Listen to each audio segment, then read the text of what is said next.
CM आवास में हर्षोल्लास के साथ हुआ नियुक्ति पत्र वितरण। हल्द्वानी में नाइट कर्फ्यू जैसा नजारा।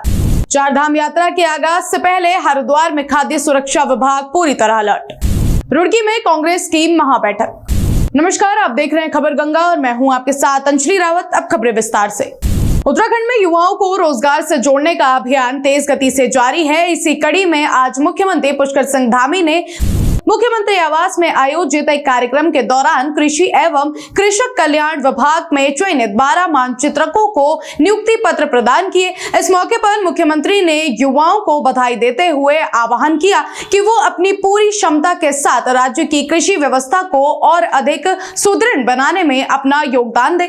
हल्द्वानी की शांत रातों में खलल डालने वालों के खिलाफ एसएसपी के निर्देश पर पुलिस का सघन चेकिंग अभियान जारी है। सीओ सिटी अमित सैनी के नेतृत्व में पुलिस टीमों ने नैनीताल रोड, कालाढूंगी रोड और बरेली रोड सहित शहर के तमाम संवेदनशील इलाकों में बैरिकेडिंग कर वाहनों की तलाशी ली। इस दौरान ड्रिंक एंड ड्राइव करने वालों के खिलाफ चालान की कार्रवाई की गई और कई वाहनों को सीज किया गया। अभियान के दौरान केवल ट्रैफिक नियम ही नहीं बल्कि सुरक्षा के लिहाज से भी संदिग्धों की पहचान सत्यापित की जा रही है। आप सब जानते हैं पीएचक्यू स्तर से ऑपरेशन प्रहार स्टार्ट किया गया है। उसी के क्रम में नैनीताल एसएसपी महोदय द्वारा उनके निर्देशन में ये अभियान चलाया जा रहा है और इसमें लगातार रात को 11 बजे के बाद जो भी लोग निकल रहे हैं उनकी चेकिंग की जा रही है, उनका सत्यापन किया जा रहा है और जो भी संदिग्ध मिल रहे हैं उनका सत्यापन किया जा रहा है और drink and drive, rash driving और अन्य जो भी ऐसी गतिविधियाँ पाई जा रही है जो संदिग्ध है तो उनके खिलाफ कार्रवाई की जा रही है। अभी तक ये हमारे 4 लोकेशंस पे चेकिंग चल रही है। उधर मल्ला काठगोदाम में चल रही है, उधर कुसुमखेड़ा में चल रही है, तिकोनिया में चल रही है और उधर बनबुलपुरा में चल रही है। तो इसमें लगातार अवैध जो लाइसेंस या अवैध शस्त्र रखे हैं या ड्रिंक एंड ड्राइव है, लीकर है और नशे की तस्करी को लेके इन सब में अभियान चल रहा है और जो संदिग्ध लोग घूम रहे हैं गाड़ियों में बैठ के उनके खिलाफ अभियान चल रहा है। तो इसमें ज़्यादा से ज़्यादा कार्रवाई की जा रही है। चारधाम यात्रा के आगाज से पहले हरिद्वार में खाद्य सुरक्षा विभाग पूरी तरह अलर्ट मोड पर है। यात्रियों को मिलने वाली खाद्य सामग्री और पेयजल की शुद्धता सुनिश्चित करने के लिए विभाग ने आज रोडवेज और रेलवे स्टेशन के पास सघन चेकिंग अभियान चलाया। जिला खाद्य सुरक्षा अभियान MN जोशी के नेतृत्व में टीम ने हरिद्वार के व्यस्ततम इलाकों में स्थित दुकानों और ठेलों पर औचक छापेमारी की। अभियान के दौरान कोल्ड ड्रिंक और पानी की बोतलों के कुल 33 सैंपलों की जांच की गई। संदिग्ध पाए जाने पर पानी के 3 सैंपलों को विस्तृत जांच के लिए रुद्रपुर स्थित फूड टेस्टिंग लैब भेज दिया गया है। खाद्य विभाग की टीम आज हमारे बाजार के अंदर आई हुई है। इससे कम से कम अपने बाजार के अंदर जो दुकानदार हैं वो भी और आने वाले जो ग्राहक हैं वो भी इससे जागरूक होंगे कि किसी भी दुकानदार के पास में कोई गलत चीज़ ऐसी खाद्य संबंधित कोई सामग्री इस तरह की ना बिके जिससे लोगों के स्वास्थ्य में हानि हो। ये खाद्य विभाग की एक अच्छी कार्रवाई है जिसका हम लोग पुरजोर समर्थन करते हैं।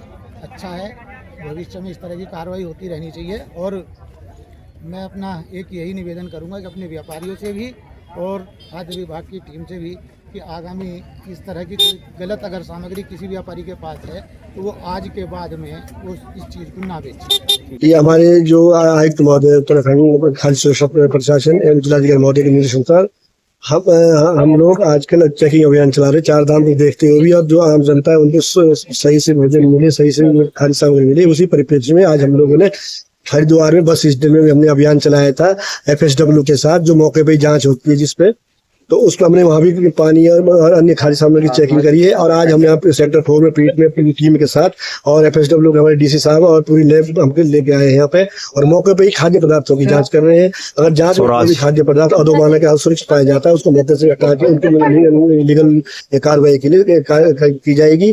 और ये अभियान हमारा लोगों को जागरूक करने के लिए और अवेयर करने के लिए कि जिसमें चारधाम यात्रा से पहले और लगातार हम पहले भी करते रहते, जैसे आपने देखा होगा पहले भी हम चारधाम हो गया, कांवड़ हो गया, ये ऐसे अभियान हम चलाते रहते लोगों को जागरूक करने के लिए।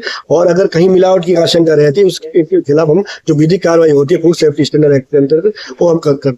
उत्तराखंड में मतदाता सूची के विशेष पुनर्निरीक्षण यानी SIR प्रक्रिया को लेकर सियासत गर्मा गई है। कांग्रेस ने भाजपा सरकार पर एक प्रक्रिया के जरिए लोकतंत्र की हत्या करने और पात्र मतदाताओं के नाम काटने का गंभीर आरोप लगाया है। पिरान कलियर विधायक हाजी फुरकान अहमद के कार्यालय पर हुई एक अहम बैठक में जिले के 4 दिग्गज कांग्रेसी विधायक एकजुट हुए। बैठक में साफ चेतावनी दी गई कि यदि नियमों के विरुद्ध एक भी वोट काटा गया तो कांग्रेस सड़कों पर उतरकर ईंट से ईंट बजा देगी। क्योंकि हम चाहते हैं कि जो एफआईआर चल रही है ये ईमानदारी से हो, क्योंकि अभी जो हमें देखने को मिला कि जो बहुत से बूथ थे जिन बूथ पर अब तक के 2-2.5 की मैपिंग नहीं हुई, तो हम चाहते हैं कि जो सरकार की तरफ से बिल लगे हुए वो ईमानदारी से काम करे, जो मैपिंग नहीं हुई पहले वो मैपिंग सही करे। और हम चाहते हैं कि कोई फर्जी वोट ना बने और कोई असली ना छूटे। तो इसलिए हमारी सबकी आज यही जिम्मेदारी है और हम यही चाहते हैं कि ईमानदारी से प्रशासन इसमें सहयोग करे। अगर प्रशासन गलत करेगा तो हम सब उसका विरोध करेंगे। हम चाहते हैं कि दूध का दूध पानी का पानी, जो सही है वही नाम जुड़े और जो गलत है वो नाम कटे। ये हमारी सब आज एसआईआर को लेकर के महत्वपूर्ण बैठक की जा रही है। इस बैठक को करने का यही उद्देश्य है कि निष्पक्ष और पारदर्शी तरीके से काम हो। कोई भी व्यक्ति ऐसा ना हो कि किसी का वोट गलत कट जाए या कोई फर्जी वोट, किसी तरह से फर्जी वोट ना पड़े। तो निष्पक्ष और पारदर्शी तरीके से काम होना चाहिए। सबको अपने मत का अधिकार का प्रयोग करने का पूरा अवसर मिलना चाहिए। निश्चित रूप से अगर किसी की वोट कटती है, जैसे अभी हमारे काजी निजामुद्दीन जी ने बताया कि वो सीधा हमसे संपर्क करे, बीएलए से संपर्क करे। यदि वहां से संतोषजनक उत्तर नहीं मिलता है, हमसे संपर्क करें, हम उसकी वोट दिलवाने का कार्य करेंगे। तो पार्टी पूरी तरह से पर निगाह बनाए हुए है। हम सभी विधानसभाओं में सभी अपने बूथ स्तर पर हम लोग अपने बीएलए जो पार्टी के हमारे बने हैं उनके माध्यम से हम सब लोग एक बारीक निगाह बनाकर अधिकारियों के संपर्क में हैं और सरकार और भारतीय जनता पार्टी हर स्तर पर कोशिश कर रही है कि इसमें कोई एक गड़बड़ कर सके। लेकिन हमें हमारे बीएलएस पर पूरा विश्वास है और हमको हमारे सभी पार्टी के नेताओं कार्यकर्ताओं पर पूरा विश्वास है। हमारे नेता सभी लोग बहुत सजग और पर चौकन्ने होकर इसमें काम कर रहे हैं। और हम लोग एसआईआर में जो सरकार की तरफ से एक्टिविटीज की जा रही है सभी बूथों पर, इसमें हमारे पार्टी की तरफ से भी उनके साथ में लोग लगे हुए, तो एक मैपिंग जो है वो पारदर्शी तरीके से हो, ईमानदारी से हो। और पहली सूचियों में याद आता कि भाई एक परिवार से जिसका वोट विधानसभा में नहीं है उसका वोट लोकसभा में है, किन्हीं ग्राम पंचायतों में किसी वोटर लिस्ट में नाम है, किसी में कटा हुआ है, किसी में जुड़ा हुआ है। तमाम वोटर लिस्टों को हमने कहा कि भाई जो वास्तविकता में यहाँ के निवासी हैं, किसी का भी वोट, भले ही वो किसी धर्म, किसी जाति, किसी मजहब का हो, किसी का भी वोट कटना नहीं चाहिए। एक तरफ जहां रामनगर की जनता एक गैस सिलेंडर के लिए सड़कों पर हंगामा कर रही है, वहीं दूसरी तरफ शहर में गैस की कालाबाजारी का काला खेल धड़ल्ले से चल रहा है। आज प्रशासन और पुलिस की संयुक्त टीम ने खताड़ी क्षेत्र में छापेमारी कर अवैध गैस रिफिलिंग के एक बड़े ठिकाने का भंडाफोड़ किया है। मौके से भारी मात्रा में सिलेंडर और रिफिलिंग उपकरण बरामद किए गए हैं।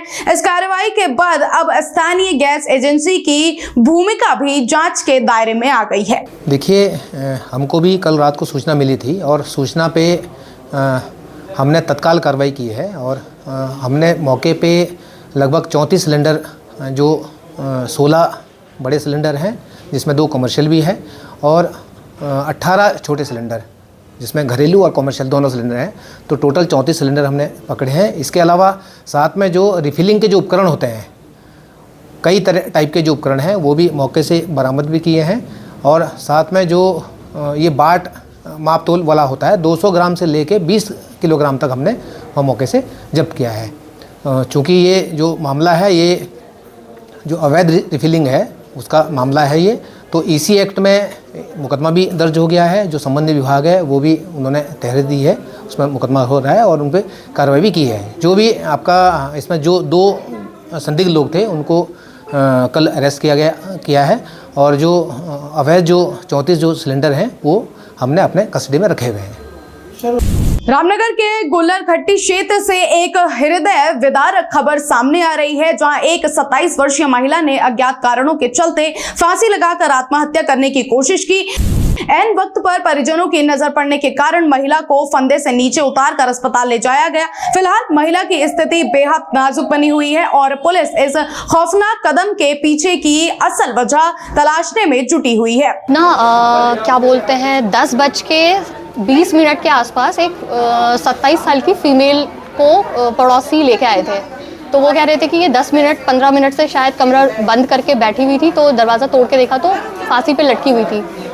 हमारे पास जब आए तो वो फंदा खुद निकाल के लेके आए थे। फंदा या रस्सी हमें दिखा नहीं, हमें सिर्फ फंदे का निशान दिखा गले पे इंटीरियर साइड, लेकिन शायद नेक इंजरी है तो हमने पूरा पीछे तक एग्जामिनेशन नहीं किया। पीआई भेजकर पुलिस को बता दिया, इन्फॉर्मेशन दे दिया। अल्मोड़ा में सिंचाई खंड कार्यालय के बाहर धरने पर बैठे इंजीनियरों का आक्रोश सातवें आसमान पर है। वेतन विसंगति, समयबद्ध पदोन्नति और पुरानी पेंशन बहाली जैसी प्रमुख मांगों को लेकर यह आंदोलन अब प्रदेश व्यापी रूप ले चुका है। हड़कंप के चलते जिले में जल आपूर्ति, सड़क निर्माण और बिजली से जुड़े कई महत्वपूर्ण प्रोजेक्ट्स प्रभावी हो रहे हैं। संघर्ष समिति की अध्यक्ष सुनीता रानी और जनपद सचिव मनीष कुमार का आरोप है कि शासन स्तर पर कई बार सहमति बनने के बाद भी सरकार आदेश जारी करने में हीला हवाली कर रही है। हमारी मांगे जो है सरकार को लेकर 10, 16, 26 की है और जो है 5400 हमारा ग्रेड पे है, जो हमें पूर्व से जो है 10 साल में मिलता था एसीपी के रूप में, उसके लिए है। और हमारी कुछ चीज़ें मांगे 27 बिंदु की मांगे लेकर हम उठे हैं। इनमें से सरकार तक सभी मांगे हमारी पहुंच गई हैं। अब उन पे जो है 1-2 बार जो है वार्ता हो चुकी है, लेकिन अभी तक निष्कर्ष नहीं निकला है। आज जैसा कि विदित है कि आज हम लोग जो है 19वें दिन में प्रवेश कर चुके हैं। महाभारत का युद्ध भी जो है 18 दिन तक चला था, 18 दिवस तक चला था।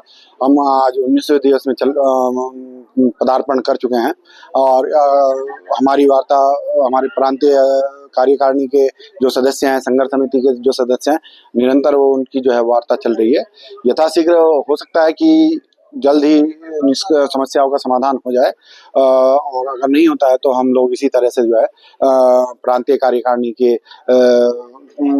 निर्देशानुसार जो है अपने अपने जनपदों में हड़ताल के लिए बैठे हैं। सर हमारी 19 दिन हो ही गए हैं जैसे कि आप बता रहे हैं और सर्वविदित ही है ये, और इसमें कुछ मांगों पर हमारी सहमति बन गई है और कुछ मांगों पर हमें गतिरोध चल रहा है अभी शासन से।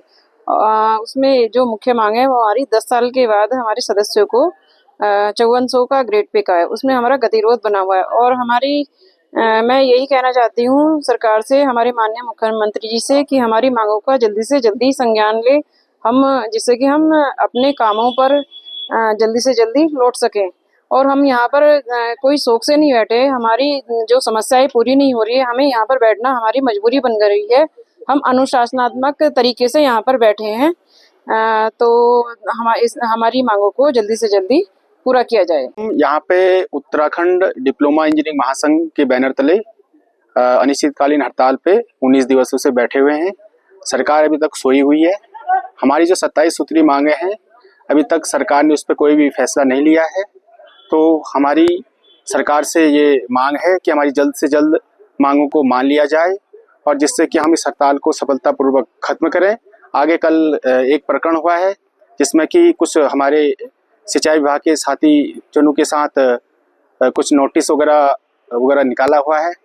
तो हम शासन से ये दरख्वास्त करते हैं, ये मांग करते हैं कि कृपया उनके नोटिस को वापस लिया जाए और इस जो हमारी लोकतांत्रिक हड़ताल है इसको सुव्यवस्थित ढंग से चलने दिया जाए। रुड़की में आज मानवता और सेवा की एक सुंदर तस्वीर देखने को मिली। पूर्व पार्षद मोहसिन अली के आवास पर हंसराज चैरिटेबल हॉस्पिटल के सहयोग से एक विशाल निशुल्क नेत्र जांच शिविर का आयोजन किया गया। इस शिविर में न केवल आंखों की जांच की गई बल्कि सैकड़ों जरूरतमंदों को दवाइयां और चश्मे भी निशुल्क वितरित किए गए। हर्ष फाउंडेशन चैरिटेबल है भादराबाद में, उनकी तरफ से सेवा दी जा रही है और बस बहुत आदमी आ रहे हैं यहाँ पर। कितने लोगों के आने की संभावना है? कितने लोग कम से कम अभी तक आ चुके हैं। सुबह लगातार ये 10 साढ़े 10 बजे और 200-250 आदमी आ चुके हैं।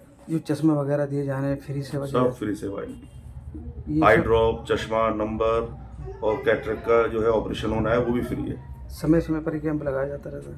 हाँ, समय समय पर लगाते रहते हैं, सेवा देते रहते हैं, चैरिटेबल है। आज ये कैंप कहाँ पर लगा है? आज ये कैंप पूर्व पार्षद जी है हमारे मोहसिन भाई, सत्ती मोहल्ला एमनी रोड, वहाँ पर लगा है। हरिद्वार में ग्रामीण अर्थव्यवस्था को नई रफ्तार देने के उद्देश्य से आज जिला स्तरीय मल्टी स्टेक होल्डर प्लेटफॉर्म द्वारा एक विशेष कार्यक्रम का आयोजन किया गया। ग्रामीण उद्यम परियोजना यानी रिप ग्रामोत्थान के अंतर्गत आयोजित इस कार्यक्रम का स्थानीय उद्यमियों और स्वयं सहायक समूहों को स्वरोजगार के गुर सिखाए गए। विशेषज्ञों ने साझा किया कि कैसे ग्रामीण क्षेत्रों में छोटे छोटे उद्योगों को सशक्त बनाकर आजीविका के नए और बेहतर अवसर पैदा किए जा सकते हैं। मैं प्रोपराइटर हूँ Moksha enterprises and we are dealing in honey, natural honey. अभी हो रहा है कि यहाँ पे जो ग्रामोत्थान है रिप, उन्होंने ये प्रोग्राम ऑर्गेनाइज कराया है। यहाँ पे काफ़ी सारे स्टॉल्स भी हैं। जो रिप परियोजना है वो बेसिकली स्टेक होल्डर्स को सपोर्ट करते हैं जिससे कि वो एसएचजी वुमेन की हैंड होल्डिंग कर सके और उनके प्रोडक्ट को या उनके प्रोड्यूस को मार्केट तक पहुँचा सके। सो ये प्रोग्राम बहुत अच्छा है and thank you rip for this opportunity. Multi stakeholders का एक समिट है जिसमें इसको आप बायर सेलर मीट भी कह सकते हैं। जो एनआरएलएम की जो सेल्फ हेल्प ग्रुप्स हैं और जो इंडिविजुअल एंटरप्रेन्योर्स हैं हरिद्वार में, वो लोग जो उत्पाद तैयार कर रहे हैं उनके लिए उनको सेलर्स बायर्स मिल सकें। तो जिला उद्योग केंद्र के सहयोग से जो यहाँ पर ऐसे लोग हैं जो कि जिनको ऐसे लोकली मेड प्रोडक्ट्स को देखना है, उनको खरीद सकते हैं। वोकल फॉर लोकल को बढ़ावा देने का मेनली इसके पीछे कॉन्सेप्ट है हमारा। तो वो लोग यहाँ पर आएंगे, देखेंगे कि जो एंटरप्रेन्योर्स हैं उनके द्वारा क्या चीज़ें बनाई जा रही हैं, एसएचजीज़ के प्रोडक्ट्स तैयार कर रहे हैं और उसके बाद उनसे 1-to-1 डायलॉग यहाँ पे कर सकते हैं, 1-to-1 उनसे कम्युनिकेशन कर सकते हैं और लॉन्ग टर्म के लिए उनके साथ में अपनी उनकी एक लिंकेज हो सकती है कि उनसे वो सामान को खरीद सकें और लोकल इकोनॉमी को बढ़ावा मिलेगा। एसएचजीज़ के थ्रू उनकी इकोनॉमिक इनकम जनरेशन होगी स्वयं सहायता समूहों की। और जो लखपति दीदी योजना हमारी है भारत सरकार और राज्य सरकार की, उसमें हमारे स्वयं सहायता समूह की महिलाएँ उस दिशा में आगे बढ़ेंगी, उनकी आजीविका में वृद्धि होगी। तो दोनों तरह से फ़ायदा है। रामनगर के रानीखेत रोड पर स्थित शराब की दुकान पर आज उस वक्त हड़कंप मच गया जब एसडीएम गोपाल सिंह चौहान ने औचक छापेमारी की।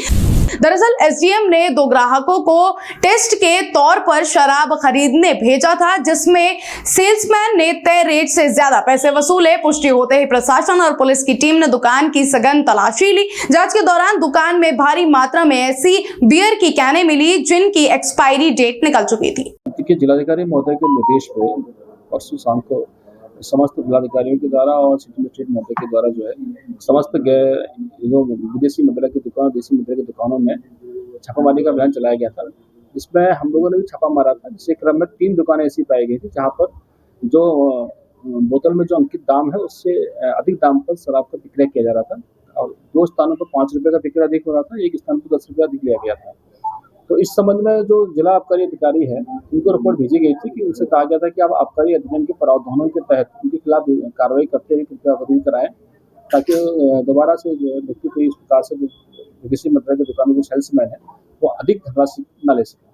उत्तराखंड की ऐसी छोटी बड़ी तमाम खबरों के लिए बने रहे हमारे साथ और देखते रहिए खबर गंगा। नमस्कार।